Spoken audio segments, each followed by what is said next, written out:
Manoj Kumar, assistant professor, government girls college Banswara. Find the envelope of the family of lines x upon a plus y upon b equal to 1। ये क्या है? सरल रेखा का समीकरण। किस रूप में? अंतःगण के रूप में। तो क्या दे रखा है? द फैमिली ऑफ लाइन्स, रेखाओं का समूह है, where the parameter a and b are connected. और a और b क्या दे रखा है? पैरामीटर। वैसे सरल रेखा के समीकरण में क्या होते हैं? अचर, परंतु यहाँ पर क्या दे रखा है? पैरामीटर। तो इसका मतलब ये क्या होगा? सरल रेखाओं का एक समूह हो गया। तो पहला दे रखा है a की पावर n प्लस b की power n is equal to c की पावर n, जहां पर c कांस्टेंट अचर है। दूसरा है b a की पावर m इंटू b की power n is equal to c की पावर m प्लस n, और c इज कांस्टेंट। तो पहले जो दिया हुआ है वो लेके चलेंगे और उसी की सहायता से हम क्या सिद्ध करेंगे? एनवेलोप का समीकरण ज्ञात करेंगे। तो हमें दे रखा है given that the family of lines are, वो क्या दे रखा है? x upon a plus y upon b is equal to 1, समीकरण नंबर 1। अब पहला भाग लेके हम चलेंगे। फर्स्ट के लिए क्या करेंगे? मान लेते हैं कि a और b जो पैरामीटर हैं किसी तीसरे चर t का फलन है। तो मान लेते हैं that a and b are function of t।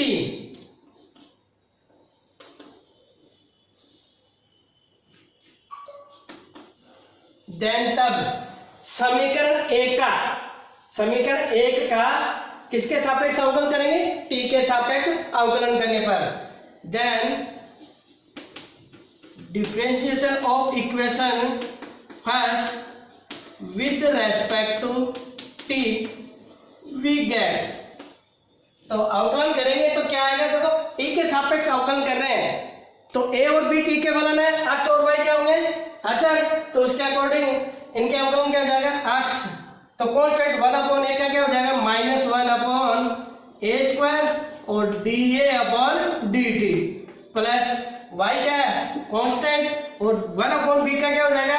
Minus 1 upon b square dB upon dt is equal to 0।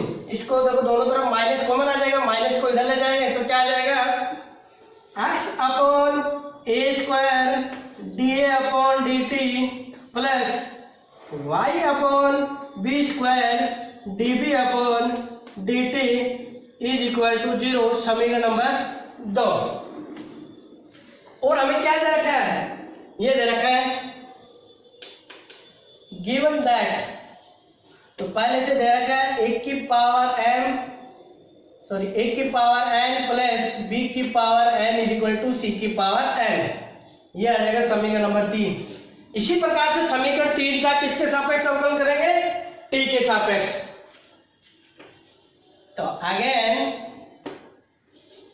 Differentiation of equation 3 with respect to t we get. तो समीकरण नंबर 3 का t के सापेक्ष अवकलन करने पर तो हमें देखो क्या प्राप्त होगा?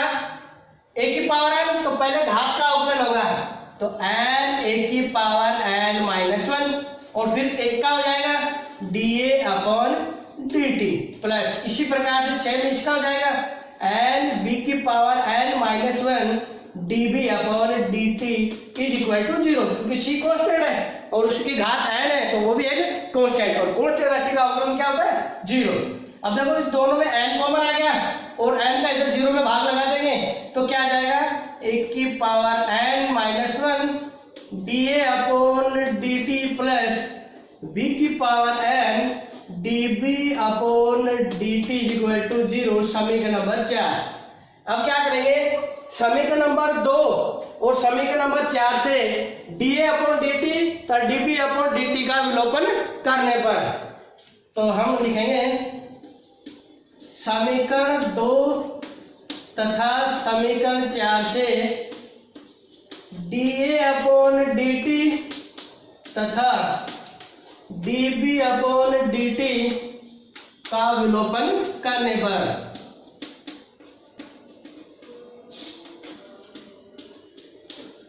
विलोपन करेंगे तो क्या आ जाएगा, देखो x upon a square upon a की power n minus 1 is equal to y upon b square upon b की पावर n माइनस 1।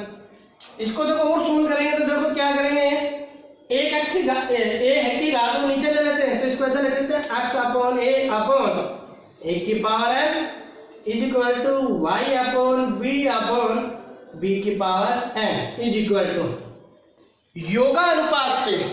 योगा अनुपात क्या होता है, ऊपर वाली राशि को ऊपर जोड़ो, नीचे वाले को राशि को नीचे जोड़ो तो उसका मान उन्हीं के बराबर होगा। तो देखो क्या आ जाएगा, x upon a plus y upon b upon a की पावर n प्लस b की power n is equal to,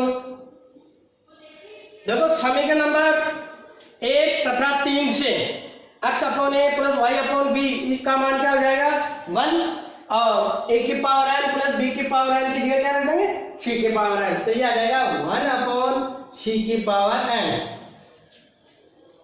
तो देखो इसको सोल्व करते हैं तो ए की पावर n प्लस 1 बराबर क्या आ जाएगा x इंटू सी की पावर n, तो a बराबर क्या आ जाएगा x c की पावर n की whole power 1 upon 1 plus n। इसी प्रकार से इससे और इससे लेंगे तो b बराबर क्या आ जाएगा, b इक्वल टू आ जाएगा y c की power n upon 1 upon n plus 1। यह आ जाएगा समीकरण नंबर 5। अब क्या करेंगे, समीकरण 5 का उपयोग समीकरण नंबर 3 में करने पर, तो करेंगे तो वो क्या आ जाएगा,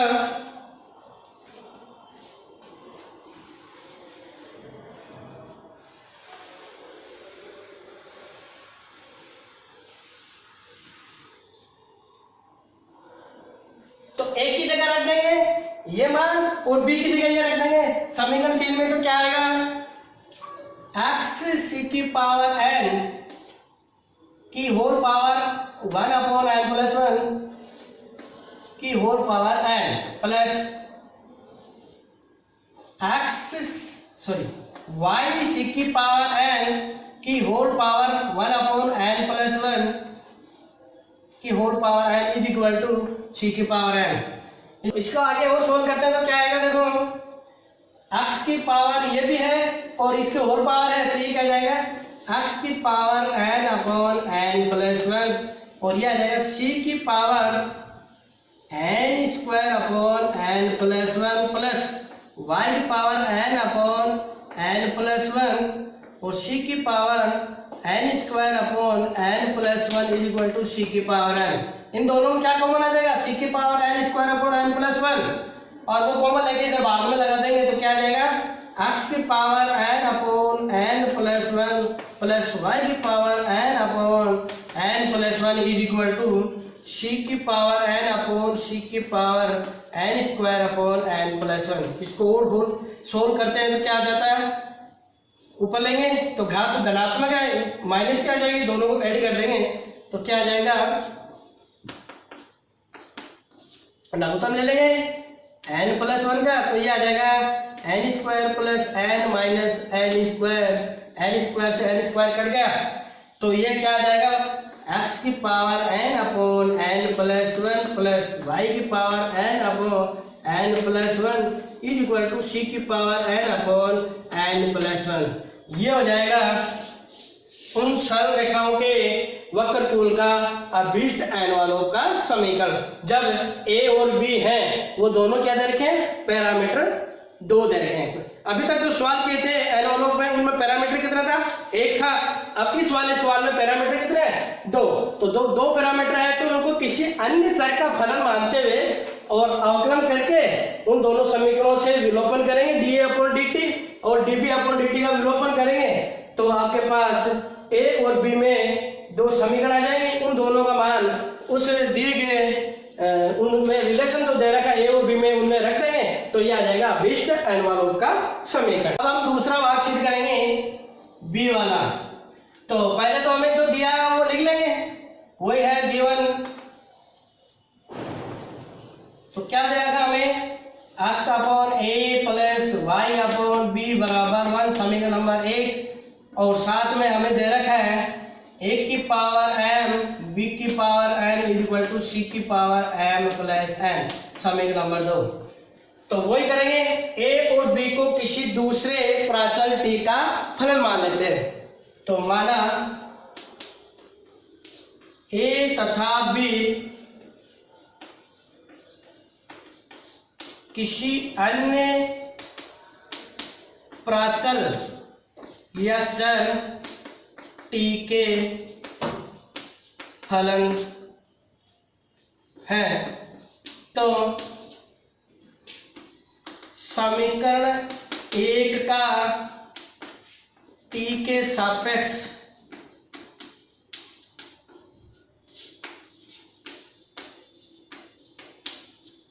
अवकलन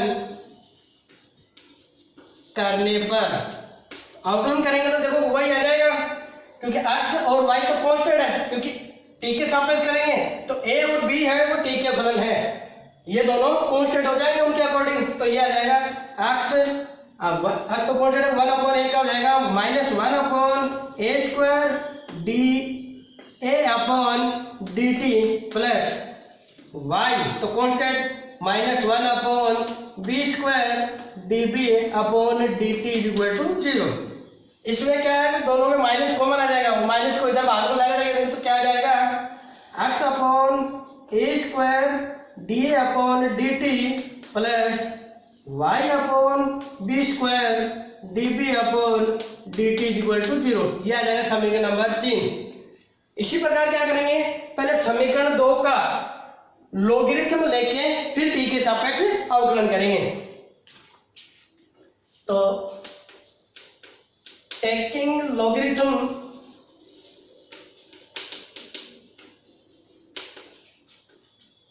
on both sides of equation 2 we get, तो हमें क्या प्राप्त होगा, देखो log a की पावर n b की power n is equal to log c की पावर m प्लस n। अब एक फॉर्मूला हम जानते हैं log m इंटू n, वो क्या होता है log m plus log n। तो इसके अकॉर्डिंग ये क्या आ जाएगा, log a की power n plus log a की b की power n is equal to log c की पावर m प्लस n। अब एक फॉर्मूला और जानते हैं log m की घात n, उसका फॉर्मूला क्या होता है n log m, मतलब ये फॉर्मूला होता है log m की घात n बराबर होता है n log m। तो इसका उपयोग ध्यान करेंगे तो क्या आ जाएगा m log a plus n log b is equal to n plus n log a। अब इस समीकरण का t के सापेक्ष अवकलन करने पर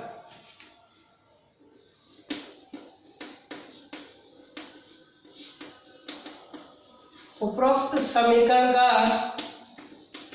t के सापेक्ष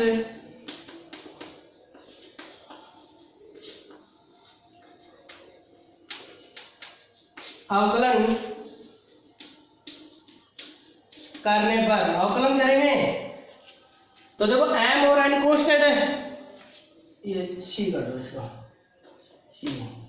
तो देखो m तो log का हो जाएगा 1 अपॉन a और a का हो जाएगा da अपॉन dt प्लस इसी प्रकार n कांस्टेंट log का हो जाएगा 1 अपॉन b और b का हो जाएगा db अपॉन dt और ये सारा कांस्टेंट राशि का अवकलन 0।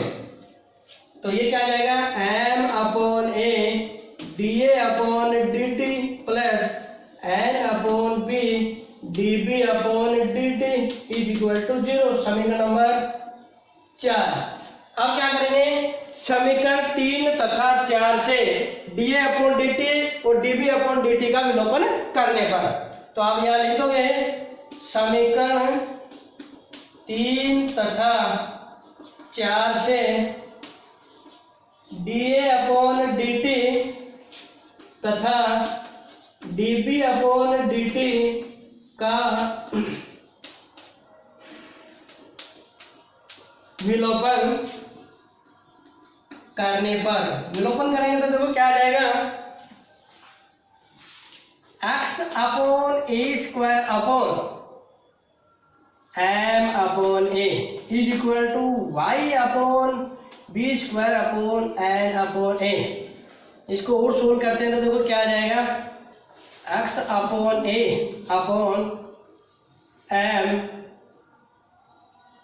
क्योंकि a से एक घात कट गई तो यह आ जाएगा is equal to y/b, b से एक घात b कट गई तो यह आ जाएगी n। अभी योगानुपात से, योगानुपात का मतलब क्या होता है, ऊपर वाली राशि को ऊपर जोड़ो, नीचे वाले को नीचे जोड़ो तो मान उन्हीं के बराबर होता है। तो यह आ जाएगा x/a प्लस y/b/m+n। तो समीकरण नंबर 1 से x/a प्लस y/b बराबर, इसकी जगह क्या रख देंगे 1, तो यह आ जाएगा y/m+n। इनसे और सॉल्व करेंगे तो a का मान क्या आ जाएगा, a बराबर आ जाएगा m+n/m इंटू x, और b का मान क्या आ जाएगा m+n/n इंटू y। यह आ जाएगा समीकरण नंबर 5। तो समीकरण 5 का उपयोग समीकरण नंबर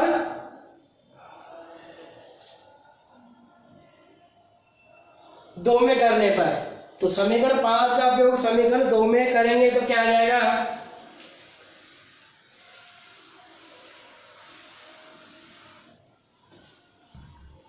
तो हम लिख देंगे use of equation 5 in equation 2 we get. तो हमें देखो क्या प्राप्त हो जाएगा, m+n/m इंटू x की पावर m, m+n/n की पावर इंटू y की power n is equal to c की पावर m+n। इसको और हल करते हैं तो क्या आएगा, m+n की पावर, देखो ये m+n की पावर m+n की पावर m, तो दोनों जुड़ जाएंगे तो m+n, और नीचे क्या आ जाएगी m की पावर n, n की पावर n इंटू x की पावर m, y की power m is equal to c की पावर m+n। तो ये क्या आ जाएगा, इसको इधर ले जाएंगे तो देखो क्या आ जाएगा, m+n की पावर m+n, x की पावर m, y की power m is equal to m की पावर m, n की पावर n इंटू c की पावर m+n। और ये हो जाएगा उस वक्रकोण का अभीष्ट n वालों का समीकरण, जब a और b में संबंध क्या दे रखा हो, ये दे रखा हो।